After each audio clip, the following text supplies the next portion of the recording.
છઠ્ઠા ધોરણમાં 10મો પાઠ પૃથ્વીના આવરણો વિશે અભ્યાસ કરતા હતા, જેમાં આપણે મૃદાવરણ વિશે શીખ્યા હતા. તો હવે આપણે જલાવરણથી પાઠની શરૂઆત કરીશું.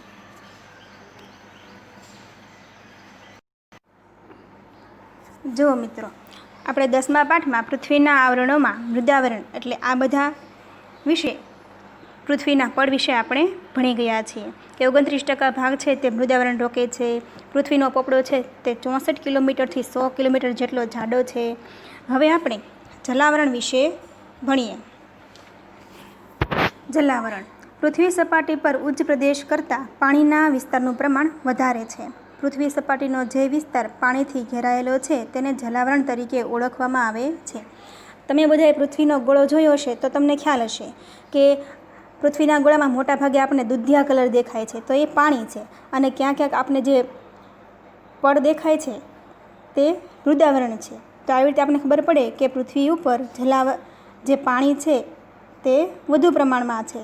તો આવી રીતે પૃથ્વી સપાટીનો જે વિસ્તાર પાણીથી ઘેરાયેલો હોય એટલે જે વિસ્તારમાં પાણી હોય તેને આપણે જલાવરણ કહીએ છીએ. પૃથ્વી સપાટીનો લગભગ 71% જેટલો વિસ્તાર જલાવરણથી ઘેરાયેલો છે. પૃથ્વી સપાટીનો આ વિસ્તાર એટલો વિશાળ છે કે એમાં ભૂમિખંડો પણ ટાપુ જેવા લાગે છે. હવે સમજીએ તો કે ભૂમિખંડો, ઉદાહરણ તરીકે આપણો એશિયા ખંડ છે અને એમાં આપણે ભારત દેશ જોઈએ સમગ્ર પૃથ્વીના ગોળામાં, તો આપણને સાવ નાનકડો એવો લાગે, એટલે કે સાવ નાનો ટાપુ જેવો લાગે. અને શ્રીલંકા તો આપણને સાવ નાનો એવો દેશ લાગે. એટલે એમ કહી શકાય કે જળ વિસ્તાર છે એ તો બહુ જ મોટો છે. 100% આપણે પૃથ્વીને ગણીએ તો એની અંદર 71% જેટલો વિસ્તાર તો આ પાણી જ રોકેલો છે. આગળ વાંચીએ. પૃથ્વી પરના વિશાળ જળરાશિ ધરાવતા ભાગોને મહાસાગરો તરીકે ઓળખવામાં આવે છે, જે ક્રમશઃ પેસિફિક, એટલાન્ટિક, હિન્દ અને આર્કટિક મહાસાગર તરીકે જાણીતા છે. પૃથ્વી પરના મહાસાગરો ખૂબ વિશાળ અને ઊંડા છે. તેના તળિયે 10 થી 11 કિલોમીટર જેટલી વિશાળ અને ઊંડી ખાઈઓ છે. મહાસાગરોના તળિયે પણ પૃથ્વી સપાટી જેવા ભૂમિ સ્વરૂપો આવેલા છે. પૃથ્વી પર જે પાણી છે તેમાંનું 97% સમુદ્રમાં રહેલું ખારું પાણી છે. બાકીના પાણીનો આશરે પોણો ભાગ ધ્રુવો પર તથા હિમાલય જેવા બીજા ઊંચા પર્વતો પર બરફ રૂપે છે. જે પાણી પૃથ્વીના પેટાળમાં છે, સરોવરમાં અને નદીઓ રૂપે વહે છે તેનું પ્રમાણ ખૂબ જ ઓછું છે. હવે સમજી લઈએ તો કે જે પૃથ્વી ઉપર આપણને જે પાણીનો જથ્થો દેખાય છે, જે ખૂબ જ વધારે જળરાશિ ધરાવે છે, તો એને મહાસાગરો કહેવાય. તેમાં ક્રમશઃ જોઈએ તો કે સૌથી મોટો મહાસાગર પેસિફિક છે, ત્યારબાદ એટલાન્ટિક, ત્યારબાદ ત્રીજા નંબરે હિન્દ મહાસાગર. આપણા ભારત દેશનો નકશો જુઓ એટલે તમને દક્ષિણ ભાગમાં હિન્દ મહાસાગર જોવા મળે છે, તે આર્કટિક મહાસાગર. આવી રીતે ક્રમશઃ મહાસાગરો છે. અને આ મહાસાગર છે એના તળિયે એનું જે તળિયું હોય ત્યાં પણ ભૂમિ સ્વરૂપો આવેલા છે. તમે ડિસ્કવરી જેવી ચેનલ જોતા હોય તો તમને ખ્યાલ હશે કે સમુદ્રના તળિયે જે મરજીવા જાય છે તે આપણને દેખાડે છે કે સમુદ્રના તળિયે પણ કેટલી બધી જીવસૃષ્ટિ આવેલી છે. ત્યાં પણ ભૂમિ સ્વરૂપ જેવા ખડકો આવેલા છે. પાણીના પણ ઘણા બધા વૃક્ષો જેવા છોડવા આવેલા છે. પૃથ્વી ઉપર જે પાણી છે તેમાંથી 97% સમુદ્રમાં રહેલું છે અને એ પાણી ખારું છે. તો પીવાલાયક પાણી તો સાવ ઓછું જ છે, જે આપણને સરોવર, નદી રૂપે જોવા મળે છે. અને જે બીજું પાણી જે રહે છે તે હિમાલય જેવા જે પર્વત શિખરો હોય ત્યાં બરફ સ્વરૂપે રહેલું છે. આમ જોઈએ તો પૃથ્વી ઉપર પાણીનો જથ્થો આવેલો છે. આગળ જોઈએ. પૃથ્વી પર રહેતા જીવો અને વનસ્પતિને પાણી વિના ચાલતું નથી. પાણી ખોરાક સાથે મળે કે હવામાંથી ભેજ રૂપે મળે. જલાવરણનું અસ્તિત્વ એટલે જ સજીવ સૃષ્ટિનું અસ્તિત્વ. પૃથ્વી પરના વરસાદ માટેનો મોટા ભાગનો ભેજ સમુદ્રમાંથી આવે છે. સમુદ્રના તળિયે કિંમતી ખનિજોનો મોટો જથ્થો આવેલો છે. પાણીમાંથી મીઠું મેળવીએ છીએ અને તેના તળિયે મેંગેનીઝ, લોખંડ, કલાય વગેરે ખનિજો આવેલા છે. માનવીના પ્રોટીનયુક્ત આહારના ભંડારો પણ છે. સમુદ્રો કે મહાસાગરોના મોજા, પ્રવાહો અને ભરતીમાં પ્રચંડ શક્તિ રહેલી છે. તેને નાથીને વિદ્યુત શક્તિ મેળવી શકાય છે. મહાસાગરો જળ પરિવહનના માર્ગો બન્યા છે. વિવિધ દેશોના વેપારમાં પણ જળમાર્ગો વધારે અનુકૂળ રહ્યા છે. હવે સમજી લઈએ તો કે પૃથ્વી ઉપર આપણે જાણીએ કે દરેક જીવ છે, તે વૃક્ષો હોય, જીવજંતુ હોય કે માનવી હોય, દરેકને પાણી તો જોઈએ જ છે. તે પછી હવામાંથી ભેજ રૂપે મળે છે કે આપણે ખોરાક સાથે લઈએ છીએ. આવી રીતે જો પાણી છે તો જ સજીવ સૃષ્ટિ છે એવું કીધું છે. મોટોભાગનો જે વરસાદ છે તે સમુદ્રમાંથી જે ભેજ સ્વરૂપે આકાશમાં જાય છે અને ત્યાં વાદળા બંધાય અને વરસાદ આવે છે. એવી રીતે આપણને પાણી મળે છે. હવે વાત કરી છે કે સમુદ્રના તળિયે કિંમતી ખનિજોનો મોટો જથ્થો આવેલો છે. તમે બધા જોયું હશે કે જે મરજીવાઓ છે તે મોતી લઈને આવે છે, કિંમતી પથ્થરો લઈને આવે છે, તો ખજાનોનો જથ્થો આવેલો છે. પાણીમાંથી મીઠું મેળવીએ છીએ, મીઠું પકવે છે અગિયારાઓ તે.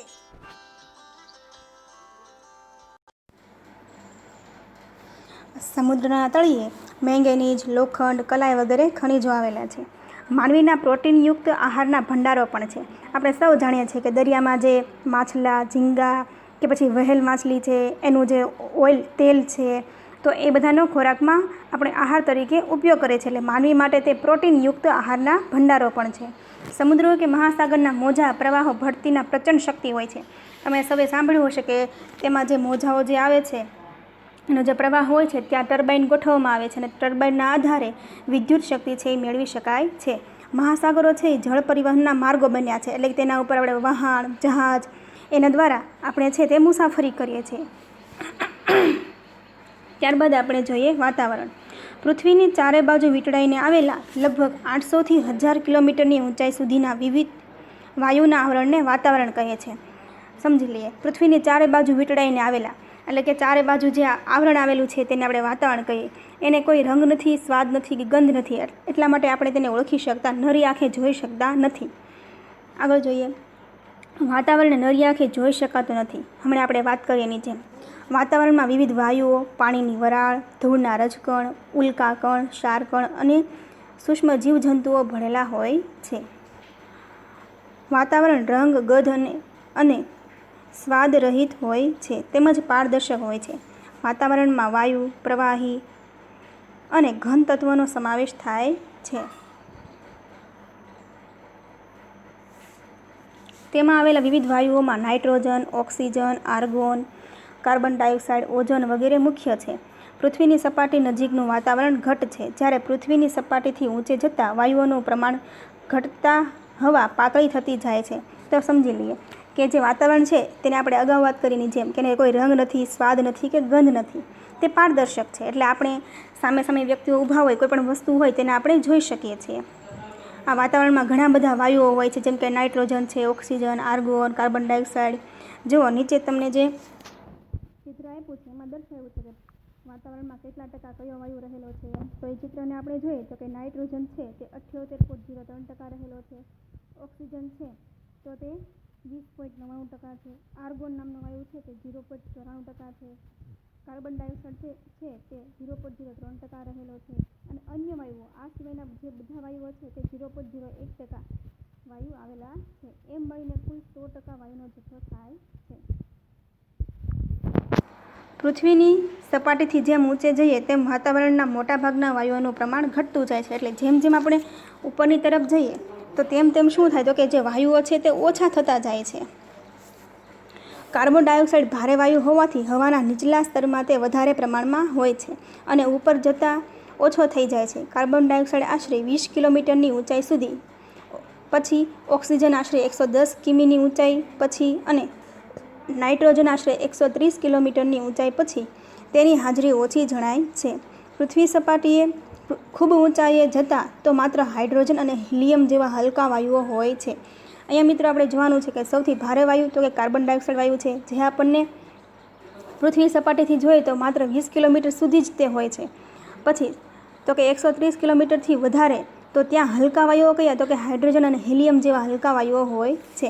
આપણે ચિત્રમાં જોઈ લઈએ તો જો ચિત્ર આપ્યું છે કે 0 કિલોમીટરથી 20 કિલોમીટર સુધી કયો તો કે જે લીલા કલરનો દેખાડ્યો છે તે છે કાર્બન ડાયોક્સાઇડ વાયુ. પછી આગળ જોઈએ તો કે 110 કિલોમીટર સુધી તો કે ઓક્સિજન. પછી 130 કિલોમીટર સુધી જોઈએ તો કે નાઇટ્રોજન. એ બધા વાયુ છે. અને એનાથી વધારે આગળ જોઈએ તો કે હાઇડ્રોજન અને હિલિયમ જેવા વાયુઓ જોવા મળે છે. આમાં આપણે જોઈએ તો વાતાવરણમાં વાયુઓની ઊંચાઈ છે તે જોઈ શકાય. આગળ વાંચીએ. વાતાવરણમાં ઓઝોન વાયુનું પ્રમાણ ખૂબ ઓછું છે. આ વાયુ સૂર્યના જલદ પારજાંબલી કિરણોનું શોષણ કરી પૃથ્વીને સૂર્યની પ્રચંડ ગરમીથી બચાવે છે. આ વાયુ મુખ્યત્વે વહેલી સવારે ખુલ્લા મેદાનમાં અને સમુદ્ર કિનારેની હવામાં વધારે પ્રમાણમાં હોય છે. વળી ઓઝોન વાયુ સ્વાસ્થ્યવર્ધક હોવાથી લોકો આવા સ્થળે વહેલી સવારમાં ચાલવા માટે જાય છે.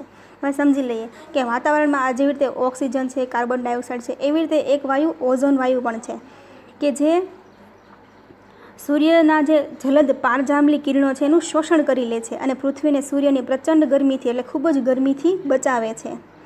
આ જે ઓઝોન વાયુ છે તે ક્યાં મળે તો કે ખુલ્લા મેદાનમાં, એ પણ વહેલી સવારે ખુલ્લા મેદાનમાં અને સમુદ્રના કિનારે હવામાં વધારે હોય છે.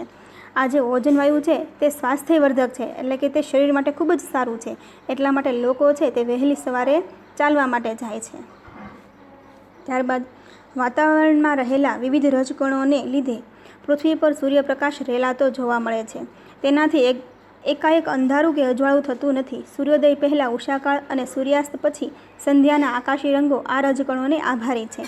રજકણો દ્વારા પ્રકાશના કિરણોનું પરાવર્તન થાય છે અને આપણને સૂર્યપ્રકાશ મળે છે. સમજી લઈએ કે વાતાવરણમાં ઘણા બધા રજકણો રહેલા છે કે તેના લીધે શું થાય તો કે પૃથ્વી ઉપર સૂર્ય જે ઉગે છે તો એ સીધો આમ ઉગી નથી જતો, એટલે આપણને આમ તરત જે રીતે ફટાફટ ઉગી જાય છે ને ફટાફટ આથમી જાય છે એમ આપણને નથી દેખાતું, પરંતુ તે ધીમે ધીમે ઉષાકાળ પછી સંધ્યાકાળ એવો આપણે પ્રકાશ જોવા મળે છે. તમે બધાએ જોયું છે સંધ્યાકાળ, આપણે સંધ્યા ખીલી એમ કહીએ છીએ. જ્યારે સૂર્ય અસ્ત થતો હોય ત્યારે આપણને આકાશમાં કેસરી પીળા એવા પટ્ટા જોવા મળતા હોય.